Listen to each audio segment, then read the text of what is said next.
कहानी शुरू होती है कई साल पहले एक ईमानदार पुलिस अधिकारी देवेंद्र सिंह के परिवार से। देवेंद्र सिंह एक बहादुर और सख्त पुलिस अफसर हैं। अपराधी उनसे डरते हैं, लेकिन उनका परिवार उनसे बेहद प्रेम करता है। घर में उनकी पत्नी, बच्चे और एक छोटा बेटा है जिसका नाम अजीत है। लेकिन देवेंद्र सिंह की ईमानदारी ने एक बेहद खतरनाक दुश्मन पैदा कर दिया है, डाकू भरत ठाकुर। भरत ठाकुर का भाई कानून के हाथों पकड़ा गया था और उसे फांसी की सजा हुई थी। भरत इसके लिए देवेंद्र सिंह को जिम्मेदार मानता है। उसके लिए अब कानून, न्याय या सही गलत का कोई अर्थ नहीं। वह केवल बदला चाहता है। एक दिन भरत अपने गिरोह के साथ देवेंद्र सिंह के घर पर हमला कर देता है। देवेंद्र सिंह उसका मुकाबला करते हैं, लेकिन डाकुओं की संख्या बहुत अधिक है। भरत देवेंद्र सिंह की हत्या कर देते हैं। इतना ही नहीं, उसके क्रोध की आग पूरे परिवार को निगल जाती है। अजीत की माँ और उसके भाई बहन भी मारे जाते हैं। भरत चाहता है कि देवेंद्र सिंह के परिवार का कोई सदस्य जीवित ना बचे, लेकिन घर की नौकरानी किसी तरह छोटे अजीत को लेकर वहां से भाग निकलती है। वही बच्चा इस हत्याकांड का अकेला जीवित वारिस बचता है। अजीत को अपने अतीत के बारे में कुछ नहीं पता। वर्ष बीत जाते हैं, छोटा अजीत जवान हो चुका है। उसे पालने वाली महिला ही उसके लिए उसकी माँ है।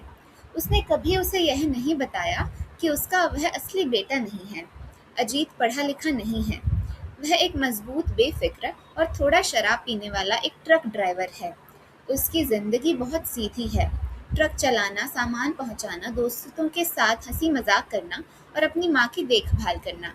उसे अपने असली पिता, अपने पुराने घर या भरत ठाकुर के बारे में कुछ नहीं मालूम। एक रात वह ट्रक में एक व्यापारी और उसका सामान लेकर जा रहा होता है। उसी समय उसे खबर मिलती है कि उसकी माँ की हालत बहुत खराब है। अजीत सब कुछ छोड़कर घर भागता है। जब वह पहुंचता है, उसकी माँ जिंदगी के अंतिम क्षणों में है और अब वह अजीत को सब सच बताती है, जो उसने इतने वर्षों से छिपा कर रखा था। वह उसकी असली माँ नहीं है। उसके पिता पुलिस अधिकारी देवेंद्र सिंह थे। उसकी माँ और भाई बहन भी थे, और उन सबकी हत्या एक आदमी ने की थी, भरत ठाकुर। वह बताती है कि उस रात वह छोटे अजीत को लेकर भागी थी और फिर अपने बेटे की तरह पालती रही। अजीत की पूरी दुनिया बदल जाती है। कुछ मिनट पहले तक जिस व्यक्ति का अपना कोई अतीत नहीं था, अचानक उसे पता चलता है कि उसका पूरा परिवार उससे छीन लिया गया है। मरती हुई माँ के सामने वह प्रतिज्ञा करता है कि भरत ठाकुर को खोजेगा, अपने पिता, माँ और भाई बहनों की हत्या का हिसाब लेगा, और जब तक उसका बदला पूरा नहीं होगा, उसे चैन नहीं मिलेगा। इसी प्रतिज्ञा से फिल्म का नाम आता है। अजीत को पता चलता है कि भरत ठाकुर का आतंक दीनापुर और उसके आसपास के इलाकों में है। वह अपना ट्रक लेकर उसी दिशा में निकल पड़ता है, लेकिन एक परेशानी भी उसके पीछे लगी हुई है। जिस व्यापारी और उसका सामान वह रास्ते में छोड़ आया था, उसने पुलिस में शिकायत कर दी है। इसलिए अब पुलिस अजीत को भी ढूंढ रही है। रास्ते में उसकी मुलाकात एक खूबसूरत लेकिन बेहद तेज तर्रार लड़की से होती है। यह लड़की है राधा। उसके साथ एक गूंगा युवक भीखू भी है। अजीत उससे दीनापुर का रास्ता पूछता है। जैसे ही वह भरत ठाकुर का नाम लेता है, राधा समझती है कि वह भी उसके गिरोह में शामिल होने जा रहा है। वह उसे खरी खोटी सुनाती है। अजीत और राधा की पहली मुलाकात प्यार से बिल्कुल शुरू नहीं होती। दोनों में बहस होती है और राधा उसे रास्ता बताने से मना कर देती है। लेकिन अजीत को नहीं मालूम कि जिस लड़की से वह अभी लड़ रहा है, वह स्वयं भरत ठाकुर की भतीजी है, और उससे भी बड़ी बात, वह अपने चाचा से नफरत करती है। दीनापुर जाते समय अजीत अचानक गोलियों की आवाज सुनता है। आगे पुलिस और डाकुओं के बीच भयंकर मुठभेड़ चल रही है। एक पुलिस दल हथियार और गोला बारूद लेकर दीनापुर जा रहा था।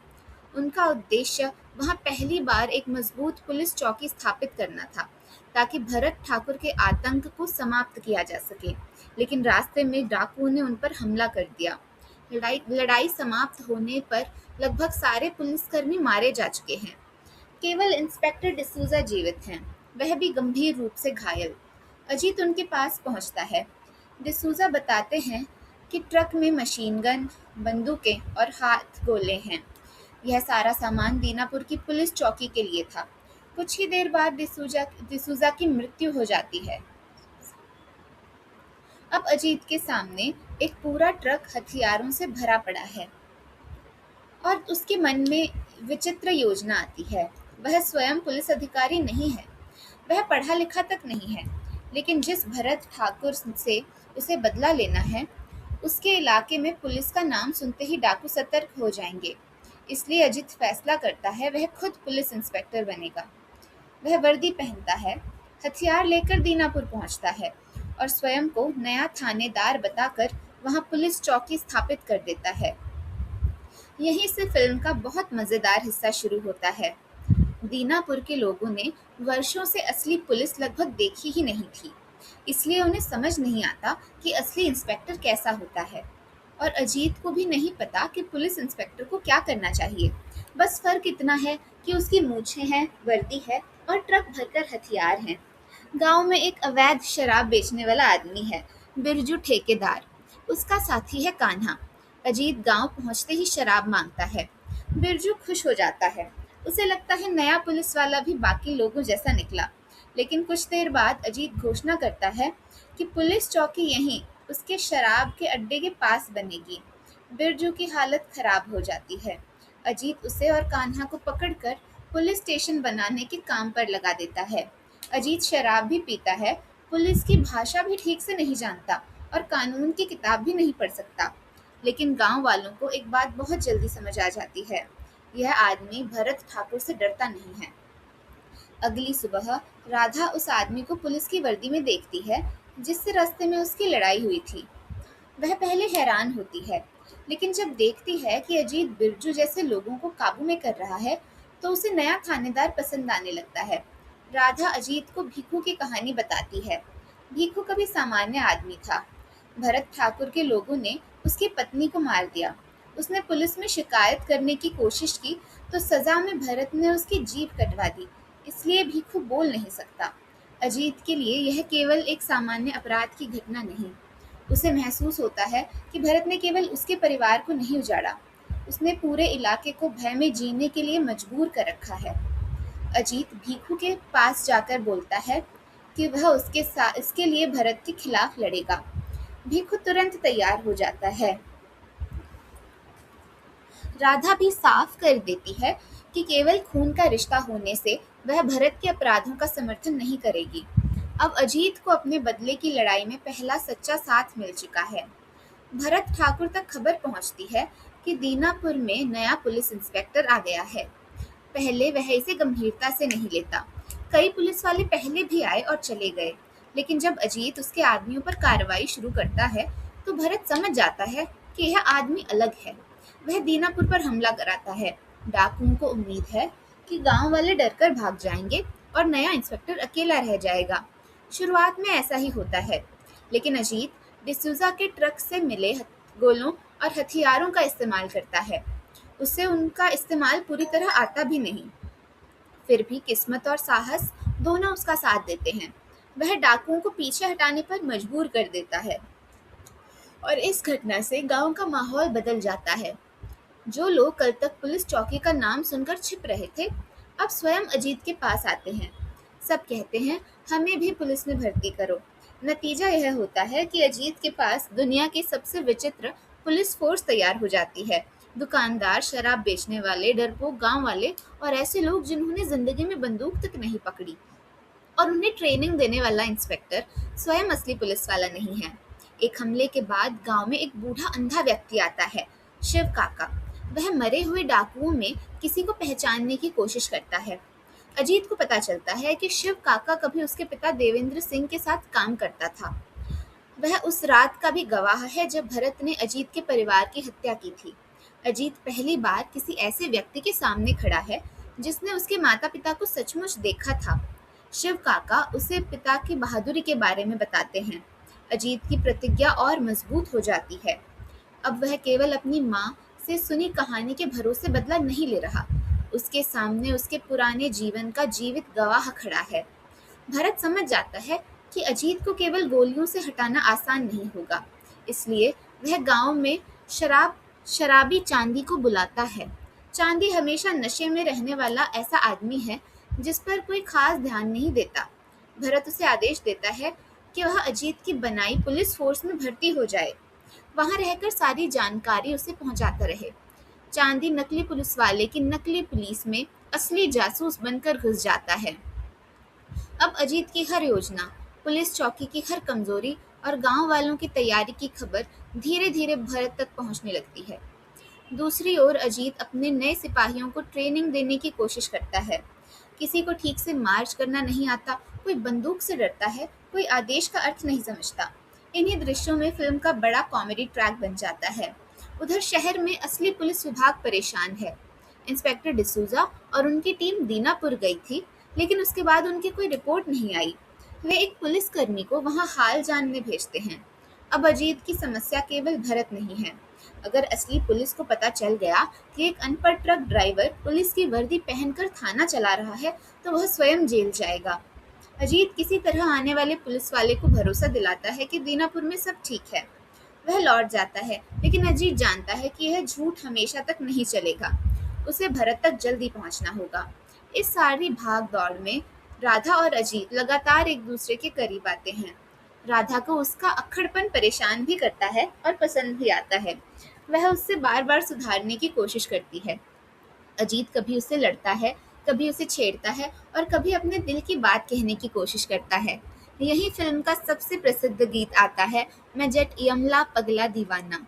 अजीत अपने बिल्कुल देसी अंदाज में राधा को समझाने की कोशिश करता है कि उसे उससे प्यार हो गया है, मगर प्यार की बात भी वह ऐसी उलझी हुई भाषा में करता है कि राधा को समझना पड़ता है कि किसी लड़की को प्यार कैसे बताया जाता है।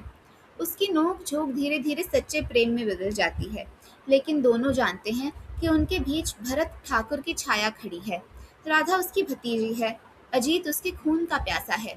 और जल्द ही भरत को पता चल जाता है कि राधा नए इंस्पेक्टर का साथ दे रही है। फिल्म में मैं जट यमला पगला दीवाना इसी धर्मेंद्र हेमा मालिनी की पेयरिंग का सबसे प्रसिद्ध गीत है। भरत अब सीधे अजीत की कमजोरी पर वार करने का फैसला करता है। राधा उसके लिए केवल भतीजी नहीं रही, अब वह उसके दुश्मन का साथ देने वाली लड़की है। राधा की जान खतरे में पड़ जाती है। अजीत समझता है कि यदि वह खुलेआम भरत के अड्डे पर गया तो डाकू उसे दूर से ही पहचान कर मार देंगे। इसलिए वह एक विचित्र चाल चलता है। वह पागल आदमी का भेष बनाकर भरत के इलाके में पहुंचता है। जो आदमी पूरे गांव में थानेदार बनकर अकेला फिरता था, वही अब अस्त व्यस्त कपड़ों में अजीब हरकतें करता हुआ भरत के अड्डे पर पहुंचता है। भरत के लोग उस पर पूरा शक करते हैं और इसी बहाने अजीत राधा के करीब पहुंचने और उसे बचाने का मौका खोजता है। इस डिस्गाइज रेस्क्यू सीक्वेंस को फिल्म के उपलब्ध सीन लिस्टिंग में भी धर्मेंद्र पागल बनकर गया हेमा मालिनी की जान बचाने के रूप में दर्ज किया गया है। इस बीच दीनापुर के गांव वाले भी बदल चुके हैं। शुरुआत में वे केवल अजीत के पीछे छिपते थे, अब वे समझते हैं कि अगर वे हर बार डरकर भागेंगे तो भरत हमेशा उनका मालिक बना रहेगा। भीखू, बिरजू, कान्हा और बाकी ग्रामीण अपनी तमाम कमियों के बावजूद उसके साथ खड़े होते हैं। यही अजीत की सबसे बड़ी जीत है। उसने केवल हथियार नहीं जुटाए, उसने ऐसे लोगों में विरोध करने की हिम्मत पैदा कर दी जिन्होंने वर्षों पहले ही विरोध करना छोड़ दिया था। भरत की जासूसी तंत्र भी धीरे धीरे कमजोर पड़ जाता है। उसके हमलों और अजीत की जवाबी कार्रवाइयों के बीच अब फैसला तय होना है। आखिर वह स्थिति भी आ जाती है जब अजीत की नकली पुलिस पहचान हमेशा के लिए छिप नहीं सकती। वह कोई प्रशिक्षित पुलिस अधिकारी नहीं, उसका असली नाम अजीत सिंह है। वह एक ट्रक ड्राइवर है। उसने इंस्पेक्टर की वर्दी इसलिए पहनी थी क्योंकि उसे भरत ठाकुर तक पहुंचना था और दीनापुर को डाकुओं के खिलाफ खड़ा करना था। लेकिन अब एक महत्वपूर्ण अंतर है। पहले उसके पास केवल वर्दी थी, अब उसके साथ पूरा गांव है और उसके सामने अपराधी भी वही हैं जिनके खिलाफ असली पुलिस वर्षों से संघर्ष करती रही है। अजीत जानता है कि भरत को हराने के बाद उसे अपने झूठ का परिणाम भी स्वीकार करना पड़ेगा, लेकिन पहले उसकी प्रतिज्ञा बाकी है। भरत ठाकुर अपने अड्डे पर अंतिम लड़ाई की तैयारी करता है। उसके पास प्रशिक्षित डाकू हैं, घोड़े हैं, राइफल्स हैं और वर्षों का आतंक है। दूसरी ओर अजीत के पास कुछ पुलिस के हथियार, गांव के कुछ ऐसे लोग जो कुछ समय पहले तक लड़ने से डरते थे, लेकिन अब मामला केवल अजीत के परिवार के बदले का नहीं है। दीनापुर के लोग भी अपना भय समाप्त करना चाहते हैं। दोनों पक्षों के बीच भयंकर मुठभेड़ शुरू हो जाती है। गोलियां चलती हैं, हथगोले फटते हैं। भरत के आदमी एक एक करके गिरते जाते हैं। अजीत आगे बढ़ता है। हर कदम के साथ उसे अपने पिता, अपनी माँ, भाई बहन और मरती हुई पालने वाली माँ की प्रतिज्ञा याद आती है। आखिरकार अजीत और भरत आमने सामने आ जाते हैं। अब उनके बीच कोई पुलिस चौकी, कोई जासूस और कोई दूसरा डाकू नहीं है। एक तरफ वह आदमी है जिसने वर्षों पहले एक पूरे परिवार का नाश किया था। दूसरी तरफ उसी परिवार का वह बच्चा है जिसे वह मृत समझ चुका था। भरत को पता चलता है कि जिस नकली इंस्पेक्टर को वह इतने दिन से खत्म करने की कोशिश कर रहा है, वह वास्तव में देवेंद्र सिंह का बेटा है। अजीत भी उसके सामने असली अपनी पहचान नहीं छिपाता। वह भरत को याद दिलाता है कि वर्षों पहले वह एक बच्चे को मारने में असफल रहा था और आज वही बच्चा अपने परिवार का हिसाब लेने आया है। दोनों में अंतिम संघर्ष होता है। अजीत आखिर भारत को परास्त कर देता है। भरत की दहशत खत्म होती है और अजीत वह बदला पूरा करता है जिसके लिए वह दीनापुर आया था। उपलब्ध कथासार फिल्म का अंत इसी तरह अजीत द्वारा भरत के विरुद्ध अपनी प्रतिज्ञा पूरी करने पर रखते हैं। भरत की सत्ता समाप्त होते ही दीनापुर पहली बार उसके डर से मुक्त होता है। वही गांव वाले जो पुलिस चौकी बनते समय अजीत से दूर भाग रहे थे, अब उसके आसपास खड़े हैं। उनके लिए अजीत की सबसे बड़ी पहचान यह नहीं है कि उसकी वर्दी असली थी या नकली। उनके लिए वह वो आदमी है जिसने उन्हें यह विश्वास दिलाया कि डाकुओं का विरोध किया जा सकता है। राधा भी अपने परिवार के अपराधों के ऊपर सही पक्ष चुनती है। उसका और अजीत का प्रेम उस दुश्मनी से बच जाता है जिसने उसके परिवार को अलग अलग दिशा में खड़ा कर दिया था। और अजीत के लिए सबसे महत्वपूर्ण बात, उसकी माँ को दिया हुआ वचन पूरा हो चुका है। वह अजीत जिसने कहानी की शुरुआत में अपने असली परिवार के बारे में कुछ नहीं जाना था, अंत तक अपने पिता की विरासत को समझ चुका है। दिलचस्प बात यह है कि उसने कानून की रक्षा के लिए अपने पिता की तरह बनने की कोशिश की, लेकिन अपने अनोखे तरीके से। वह असली पुलिस वाला नहीं था। उसे कानून की धाराएं नहीं आती थी। उसकी बनाई पुलिस फोर्स भी आदि हास्यपद थी। लेकिन उसने एक ऐसे गांव में कानून का साहस पैदा किया जहां असली कानून पहुंचने से पहले ही डर कर हार जाता था। और इसी के साथ उसकी प्रतिज्ञा पूरी होती है।